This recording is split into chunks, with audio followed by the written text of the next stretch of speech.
Timu ya Taifa Stars inaondoka kuelekea Kigali, Rwanda kwenye FIFA Series na imeondoka na wachezaji 23 kwa ajili ya mashindano hayo, ambako tupo katika kundi ambalo linajumuisha timu za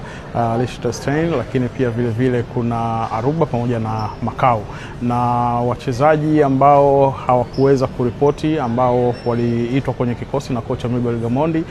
ni Simon Msuva, ambaye yeye kwa sababu ya changamoto za usafiri ameshindwa kufika, kwa hiyo nafasi yake imechukuliwa na Morris Abraham. Lakini pia vile Yusuf Kagoma ameshindwa kusafiri kwa sababu ya maumivu, lakini pia vile Ibrahim Abdullah kwa maana ya Baka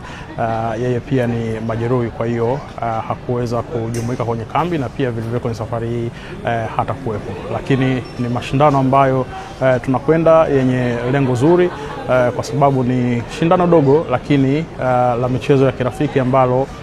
linalenga kufanya maboresho pamoja na maandalizi kwa mashindano mbalimbali ambayo yanatukabili.